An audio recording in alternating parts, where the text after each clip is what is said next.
দেশের ৮ জেলায় বন্যা পরিস্থিতির আরও অবনতি হয়েছে। প্লাবিত হয়েছে বিস্তীর্ণ অঞ্চল। এতে চরম দুর্ভোগে পড়েছেন লাখ লাখ মানুষ। পানিবন্দী হয়ে পড়েছে বহু পরিবার। বন্যা দুর্গত এলাকায় ভেঙে পড়েছে যোগাযোগ ব্যবস্থা। ঘরবাড়ি ছেড়ে বহু মানুষ আশ্রয় নিয়েছে উঁচু স্থানে। বিস্তারিত ডেস্ক রিপোর্টে। ৩১ বছর পর ভারতে গোমতী নদীর উৎসে খুলে দেওয়া হয়েছে ডুম্বুর বাঁধের সুইচ গেট। এতে প্লাবিত হয়েছে ৮ জেলার বিস্তীর্ণ এলাকা। ফেনীর বন্যা পরিস্থিতির অবনতি হওয়ায় জেলার ৩.৫ লাখের বেশি মানুষ পানিবন্দী হয়ে পড়েছে। বিদ্যুৎবিহীন রয়েছে বহু পরিবার। নোয়াখালীতে ঢুকছে ফেনীর মুহুরী নদীর পানি। এতে নোয়াখালীর ৯টি উপজেলায় বন্যা পরিস্থিতি অবনতি হয়েছে।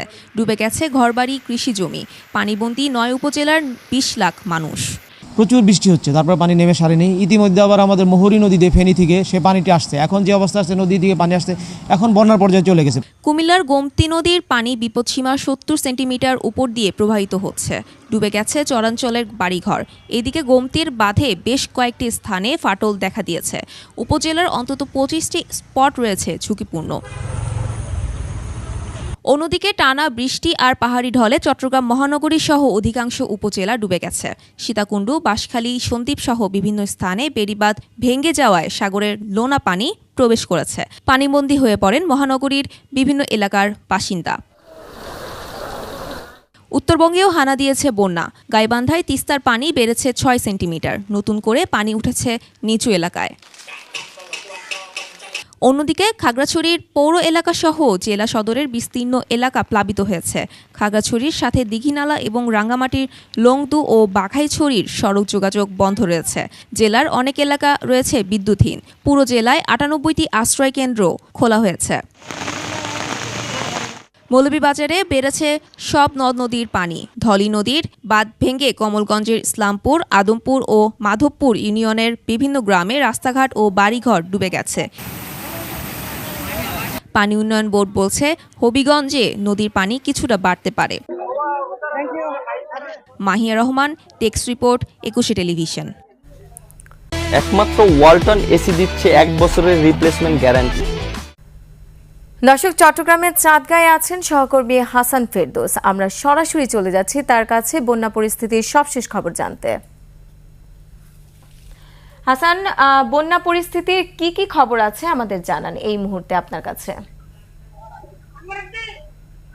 রোমানা, আমি এই মুহূর্তে আছি চট্টগ্রামের চাঁদগাঁও অনন্য আবাসিক এলাকা। আপনি এই আবাসিক এলাকার অধিকাংশ এলাকা ইতিমধ্যে ডুবে গেছে।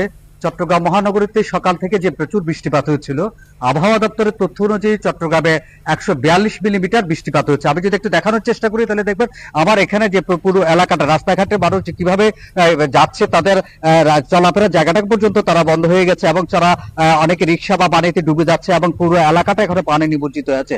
চট্টগ্রাম মহানগরী সহ চট্টগ্রামের বিস্তীর্ণ এলাকাগুলো নিম্ন অঞ্চলে পানিতে ডুবে আছে এবং কোথাও হাঁটু পানি, কোথাও কোমর পানিতে তারা ইয়েতে ডুবে আছে। বিশেষ করে নিম্ন আয়ের যেসব লোকজন এই পানিতে ডুবে যাওয়ার কারণে খুব ভয়াবহ আকার ধারণ করেছে। এবং মহানগরীর বাইরে যে ১৬টি উপজেলা আছে তার মধ্যে হাটাজারি, ফটিকছড়ি, রাউজান, রাঙ্গুনিয়া, সীতাকুণ্ড এসব এলাকা পাহাড়ি ঢলে ব্যাপক ক্ষয়ক্ষতি হচ্ছে। অনেক জায়গায় যে পাহাড়ি উপকূলীয় এলাকাগুলো যেটা আছে সেখানে তারা পানি ঢুকে পড়েছে এবং পানি ঢুকার পরে পানির অবস্থাটা আমাকে বাসা বাড়িতে তাদের কষ্ট পাচ্ছে। ইতিমধ্যে জেলা প্রশাসনের পক্ষ থেকে জানানো হয়েছে যে তারা ৫০ মেট্রিক টন তারা খাদ্য তারা উপদ্রুত এলাকা তারা পাঠিয়েছেন এবং জেলা সিভিল সার্জন যেটা আমাদেরকে জানিয়েছেন সেটা হচ্ছে তাদের ২৯৭টা টিম তারা তৈরি করেছেন। এইসব টিমগুলো তারা মেডিকেল চিকিৎসা দেওয়া, খাওয়ার পানি, শুষ্ক যেসব দরকার সেগুলো তারা সরবরাহ করবেন। অর্থাৎ সার্বিকভাবে বলা যায় যে বিশেষ করে পাহাড়ি ঢলের কারণে উপজেলার ব্যাপক ফসলের ক্ষতি হচ্ছে। অনেক জমি এবং মৎস্য ঘেরগুলো, মৎস্যের পুকুরগুলো নষ্ট হয়েছে এবং সেখানে পানি দেওয়ার কারণে মানুষের অনেক ভোগান্তিতে হচ্ছে। এবং সবচেয়ে আরেকটি বিষয় হচ্ছে যে আমাদের চট্টগ্রাম মহানগরীর একটা বিষয় হচ্ছে জোয়ার ভাটার উপর নির্ভর করে। এখন ভাটা থাকার কারণে কিছুটা পানি কমতে শুরু করেছে, তবে যদি বৃষ্টি আরো বাড়ে তখন আরো বাড়বে বলে তারা আশঙ্কা করছে। এবং এভাবে চট্টগ্রাম মহানগরীর অধিকাংশ এলাকাগুলোতে এখন নিচের নিমজ্জিত হয়ে আছে এবং মানুষকে চরম ভোগান্তিতে পড়তে হচ্ছে। রোমানা। হাসান, আপনাকে ধন্যবাদ।